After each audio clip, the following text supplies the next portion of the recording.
दोस्तों, आज के इस दौर में हमारा आधा वक्त स्मार्टफोन की स्क्रीन पर गुजरता है। हम अजनबियों से मिलते हैं, दोस्ती करते हैं और कभी कभी तो प्यार भी कर बैठते हैं। लेकिन क्या आपने कभी सोचा है कि जिस चेहरे को आप स्क्रीन पर देखकर मुस्कुरा रहे हैं, उसके पीछे असलियत में कौन है?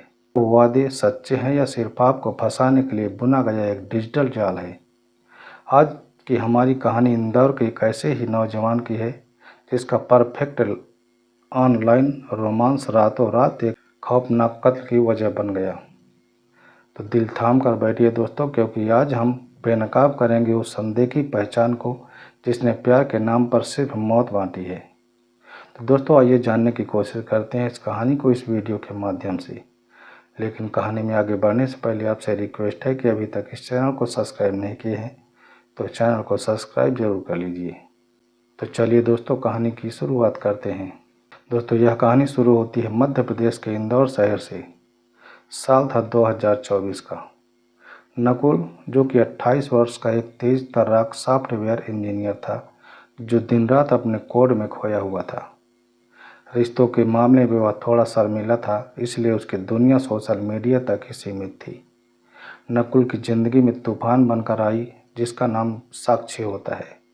साक्षी एक मिस्टीरियस सोशल मीडिया प्रोफाइल थी। उसकी तस्वीरें बेहद खूबसूरत थी, बड़ी बड़ी आंखें, घने बाल और एक मोहक मुस्कान थी।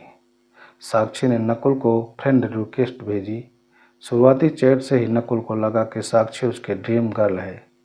वह स्मार्ट थी, संवेदनशील थी और नकुल की हर बात को समझती भी थी। तो घंटों बातें होती थी, वीडियो कॉल पर मीठी नोक झोंक होती थी, लेकिन साक्षी कभी अपनी लोकेशन नहीं बताती थी। उसका बहाना होता था कि वह एक छोटे शहर में रहती है और अभी अपनी पढ़ाई पूरी कर रही है। तो नकुल उसके प्यार में पागल हो चुका था और उसे कभी कभी महंगे गिफ्ट कोरियर कर देता था, पैसे भी भेजता था। साक्षी की डिमांड धीरे धीरे बढ़ती ही जा रही थी, लेकिन नकुल को कोई शक नहीं था, क्योंकि साक्षी उसके साथ रोमांस के गहरे वादे करती थी और उसे अब सपने दिखाती थी कि कैसे वे दोनों शादी के बाद अपनी ज़िंदगी बिताएंगे। तो नकुल के ऑफिस में ही उसका एक सहकर्मी थी जिसका नाम था रीमा। रीमा एक सुलझी हुई और समझदार लड़की थी जो नकुल को पसंद भी करती थी। वो अक्सर नकुल को सोशल मीडिया पर इतना वक्त बिताने के लिए टोकती थी, लेकिन नकुल संभल कर रहना। आजकल ऑनलाइन फ्रॉड होते हैं, लेकिन नकुल प्यार में इतना अंधा हो चुका था कि उसे रीमा की बातें जलन लगती थी। तो धीरे धीरे रीमा को नकुल और साक्षी के रिश्ते पर शक होने लगा। साक्षी कभी अपनी पहचान पूरी तरह से नहीं बताती थी। नकुल ने उसे कभी किसी कॉमन फ्रेंड के साथ टैग नहीं देखा था।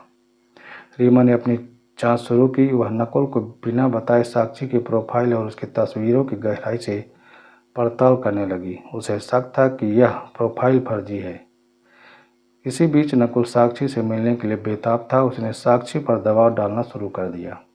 वह अब उससे मिले। साक्षी मान गई और कहा कि वह अगले महीने इंदौर आ रही है। नकुल खुशी से फूला नहीं समा रहा था। दोस्तों, रीमा से भी इस बात का जिक्र किया। रीमा ने उसे सावधान रहने को भी कहा। तो 15 अक्टूबर 2025 यह वह दिन था जब साक्षी को इंदौर आना था।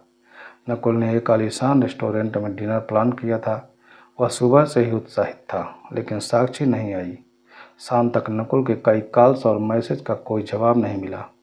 नकुल निराश होकर घर वापस आ रहा था, तभी उसे रीमा का फ़ोन आया, लेकिन रीमा की आवाज़ में घबराहट थी।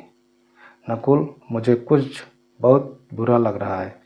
साक्षी, मुझे लगता है कि साक्षी वो नहीं है जिसे तुम जानते हो। रीमा ने नकुल को बताया कि उसने साक्षी की प्रोफाइल की कुछ पुरानी तस्वीरों का रिवर्स इमेज सर्च किया है और उसे पता चला कि साक्षी की तस्वीरें किसी और की है। वह छोटे शहर की ही मॉडल है जिसकी तस्वीरें चोरी करके इस्तेमाल की जा रही हैं। नकुल के पैरों तले जैसे ज़मीन खिसक गई। वह तुरंत रीमा के घर गया। रीमा ने उसे सबूत दिखाए। उसके सामने वो लड़की नहीं थी जिससे उसने इतना प्यार किया था, बल्कि एक झूठ का पुलिंदा था। दोस्तों, नकुल गुस्से में और दर्द से पागल हो गया। उसी रात नकुल के फ़ोन पर एक गुमनाम मैसेज आता है।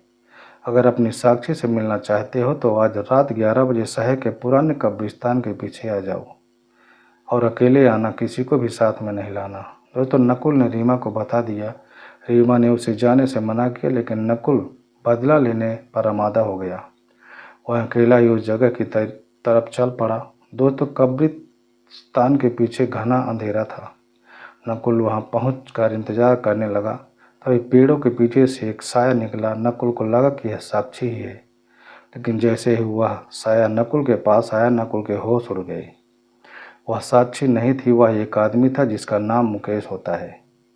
मुकेश एक साइबर क्रिमिनल था जो लड़कियों की तस्वीरें चुराकर फर्जी प्रोफाइल बनाता था और अमीर लड़कों को फंसाकर उनके पैसे ऐंठ लेता था।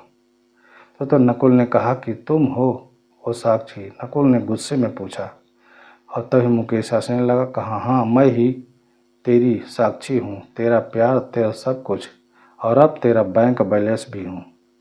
तो दोनों के बीच तीखी बहस शुरू हो जाती है। नकुल के गुस्से में मुकेश को पकड़ लिया।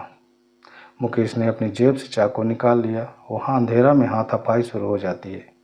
नकुल ने अपनी ज़िंदगी का सारा गुस्सा उस पर निकाल दिया। इसी बीच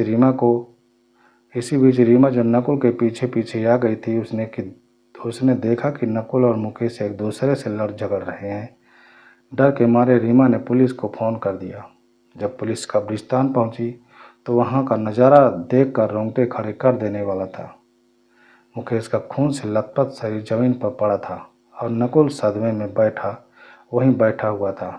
हाथ में वही चाकू था। नकुल को गिरफ्तार कर लिया जाता है। रीमा ने पूरी कहानी पुलिस को बताई। जांच में पता चला कि मुकेश ने कई और लड़कों को भी इसी तरह ठगा था। तो साक्षी नाम की कई और प्रोफाइल भी थी जो मुकेश चला रहा था।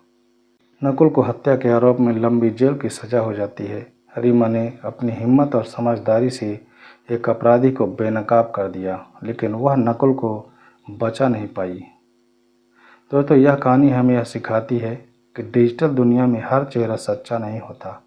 हर मीठी बात के पीछे प्यार नहीं होता, बल्कि धोखे का जाल हो सकता है।